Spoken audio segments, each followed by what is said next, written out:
Hello, Bill Molyneux here with Bill's Wargame World. Well, the Bliss Farm game is going to be starting, but this video is not the Bliss Farm, even though there it is out there. This video is Brother Against Brother Wargame Rule Book review. Also, we're going to have a picture of Elwood Woody Christ, and as of right now, in this part of the video, no Goober the Traveling Bear. He is somewhere with Large Marge. Some tractor trailer woman picked him up as he was hitchhiking back from Tennessee. More on that later. And yes, a couple people say ditch Goober the Traveling Bear. He's 40 years old, and you just gotta laugh at the stupidity of the fun of Goober. Alright, let's get right to Brother Against Brother. Mr. Ivor, he is the author of these rules, and later on in the next part of these videos you will see how you can order the PDF, and in 2024 there will be an entire new edition. Alright, let's get into these rules. Alright, Brother Against Brother. Now what's nice is you could use these for the American Civil War, of course, but the French Indian War and the Revolutionary War. Another cool thing is, like I did for my review of Mr. Wayne Mott's and all for their book review on Pickett's Charge, you can get this in a PDF. And in PDF style, it can be in your iPad. Now, is that cool or what? So, couple things here. Buck Sudrew, famous historian and wargame designer, founder of the Hawks Wargaming Group with, I think, Eric Schlegel and Chris Palmer and a few others. He wrote many rule books: Gaslight, Beer and Pretzel Ironclads. I have this one here. And he sent me this morning, because he follows my YouTube channel, and so I was doing this review. He made a Brother Against Brother chart. The rule book doesn't actually have one of these player aid charts. So I'm going to put this in the Nottingham Wargaming site, Facebook site, which is the No Stress Wargaming site.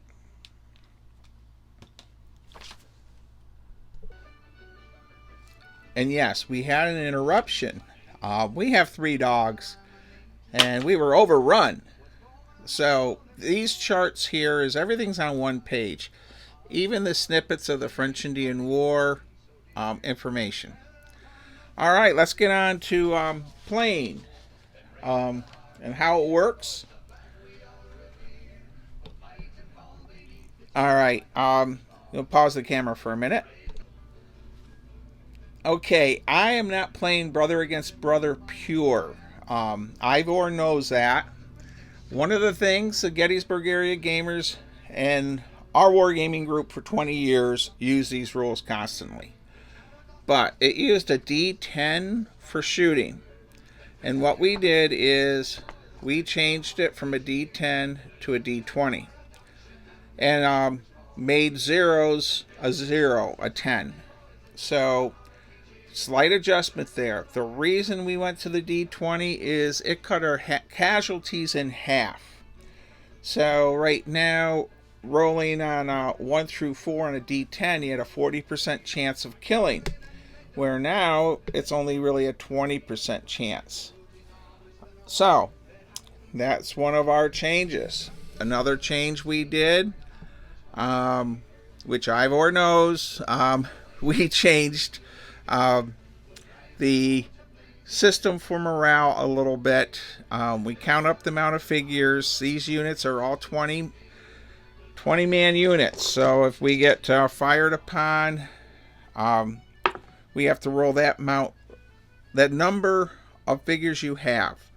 So if we have 11 figures on the table from the 20, they've taken casualties, we roll a d20, and you have to roll the amount of figures you have or less. So if I had 11 figures, I rolled a 17, I would have failed. And then when rolling for elite troops, such as all of these are veteran elites, we get 2 tries. You roll 2 dice and pick one. For militia units, you roll 2 dice and pick the worst one. And that is actually in Ivor's rules. Now, how do we activate these units? Alright. Another thing on Ivor's rules, he uses the morale cards, and they're fantastic. But believe it or not, I've placed them somewhere in this room, which I have to get organized, and I haven't found them at the moment. Okay, but there are these little blue morale cards that tie in. Also has a whack to shoot your officer. So, somewhere in all my wargaming stuff, we will locate them later. Alright, instead of me just babbling on, we're just going to tell you the rule book itself has several scenarios and all. But right now, all we're going to do is we're going to say, let's get playing, alright? We're just going to do one example of a unit. Move, load, fire, charge, or hold fire. So, when you fire, and you say we're, firing our muskets, your muskets are loaded, so you have to reload. Everyone starts loaded unless the scenario has something that says it's not loaded. And you place cotton in front of your units. Right now I have some smoky cotton with a little black and red in it. So, how do we activate this unit? Or any unit on the table? And by the way, I had to move my fencing and a unit out of the way to make room for our dice. Alright, brother against brother, and rulebook is just fantastic. So we're going to just go ahead. We have our deck of cards. Now, this is how we're going to activate in Bill's world. You can label these units. Say this is the 10th Pennsylvania, and the 9th New York, or in the 16th Mississippi. What I've done, and I've done it this way for many years, is a number card activates 1 unit. An ace activates 2 units in the Bill world. It can activate 2 units or 1 unit that's already been activated. Regular number card activates 1 unit. And any face card activates 2 units. Alright, so we're going to, black is the Union, red is the Confederate. So if I flip this card, the Union can activate 1 unit. Alright, so we're going to have this unit advance. So I roll 2d10, and let's get that in the camera. There we go, 2d10. A 6 and a 3 is 9 inches. And, Buck has everything on this 1 player aid card, which actually has fences lose 2 inches per barrier. And I actually have that on mine. Now mine comes out to be 2 pages long in a bigger font. Buck's is probably better than mine. I'll load it up into the No Stress Facebook site files tonight. Alright, so we've decided to move this unit, and we're losing a couple inches because of this darn fence. And I'm going to move this out of the way so this unit moves up. Alright, so our Union Federalist troops have moved up. The Battle of Bliss Farm, that corn is not that tall yet. It's more like knee-high, really. We're not quite like Antietam where it's 7 feet tall. Still a little early in the year. So we're going to flip another card. And this is just a demo. Going to just try to go quick here, give you an idea. Okay, we have a Confederate card. So we're going to take our camera and say this unit here is going to fire. Alright, the simplicity is simple. We know we have 20 figures, no one's taken a loss. In Bill's world, there's a few modifiers, but not many. This is not Johnny Reb. This system is just awesome. And so my font is bigger than on Buck's, and I printed it this way special for this review. So we're going to look at the range band, and we know we're over 15 inches. Rifled musket, 15 inches. Now, I'm going to think if our ranges at long range, a 1 or a 2 will be a hit. I'm going to give them a little cover. They're firing through, this is all woods, and then they're firing over a fence and into some knee-high cover.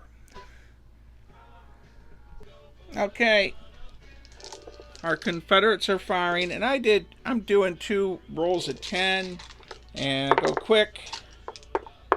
I need 1s and 2s to hit.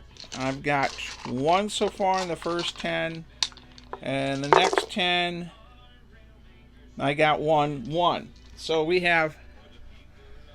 I rolled 2 hits. Okay. So we lost 2 figures here. Now, we are going to put a red poker chip next to the flag bearer, which you can tag your leader or your flag bearer. Here's my leader.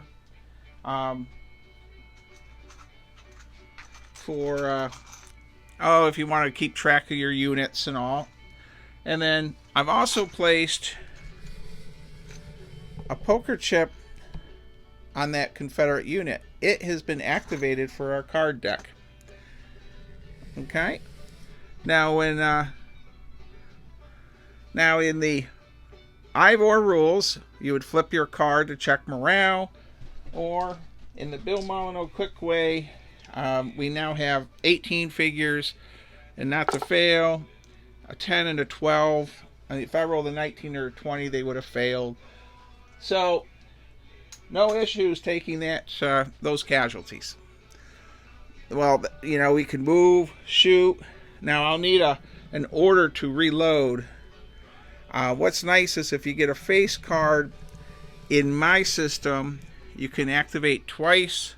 Just can't be the same activation. So you could do a reload and fire, or activate 2 units. Okay, we're going to pause here. We've covered firing, movement, the morale check just now.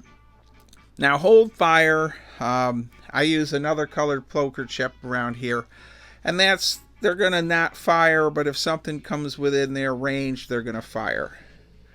So, your opportunity fire, Overwatch, every wargamer has a different name for that. All right, let's go look at the rule book, and I'm going to flip some pages. Okay, I'm back, and this is our first couple pages of our rule book. We have our credits, everyone who helped play it. H.G. Walls, which is sort of cute. And here is our author, Ivor M. Janci, and I apologize for the pronunciation. Wonderful pictures throughout this book. And look, it is just so well written. Your introduction, your organization, how you form your troops, orders, move, load, fire, charge, out of command. The leaders have to be, you can't have a unit 24 inches away from everyone else and your leaders. A lot of that is all very easy to understand, especially for novice and veteran wargamers. Load and fire. Here's our firing chart. And of course, die roll modifiers. There's a modifier for a +1, having your muskets laying on a fence rail or a window sash or a fort wall. Here we have our mounted troops, our cavalry, our artillery, just 2 pages. And then you're already going into scenarios. Now the scenarios are fantastic. And these are the main sheets. This is what you can Xerox, but there is, in the originals, there wasn't a separate card like Buck made. He also crammed everything onto one nice piece of paper. Mine is 2 also. So, French-Indian War, and that's my time period a lot. And we use these at the Gettysburg Area Gamers. And what was nice was the personalities. You could add personality traits to your leaders and your officers. This is another scenario. We played this several times, and I believe Martin Knight from England came all the way across the pond to play with the Gettysburg Area Gamers in, I think, around 2010 or 2011. And he played this scenario. So, the final ends here with some advertisements with figures. Now, Brother Against Brother on the iPad. I really enjoy being old, the whole iPad thing of having my rules on an iPad, even my books, has really been interesting. Now, we have good old Elwood Woody Christ, and I probably bug some people that I talk about him so much, but he was a huge part of my life. Spent a lot of holidays with him, and I toured a lot of battlefields and played a lot of war games with him. And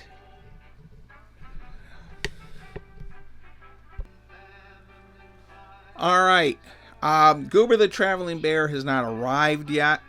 I don't know what this large Marge tractor trailer woman that's bringing him back, but from Tennessee, I hope he makes it here tonight. I'm going to close out my Brother Against Brother with stay safe, be kind, be courteous. Please, please get people to subscribe and watch my channel. I'm putting it out there that, I'm actually making money, but I'm not keeping this money. I am being like Uncle Buck, the Give Back historian, and what I do make each month, I'm giving it, donating it to a small museum. One of the ones that Goober the Traveling Bear has visited. So, help me out a little bit so I can help some of these small, struggling museums that have had issues since COVID. A shout out to Ben Piercy. He donated several figures to me, about 20 or 30 of Union, which are over there. And I apologize to Ben that I forgot to mention that. Our Whitworth cannons that I received were from the Williamsburg muster from Mr. David Markley. And last night, I forgot his name. So, I think I'm hitting everything. No Stress Wargaming site on Facebook, free files. Join. And I have my own Facebook with Bill Molyneux and my Blue Panther Wargames, and I'll be announcing the Goober calendar on the other channel. So, I'll be at Fort Loudon in Chambersburg on Saturday, filming that fort for the History Channel. And I hope some people will sign up for the History Channel. All right, let's close this out. Boy, I'm just gabbing away today, but it's playing Brother Against Brother reminds me of all the days with the Wargame group. Stay safe, be kind, be courteous, and thank you, like always, for watching. And bye, Brother Against Brother.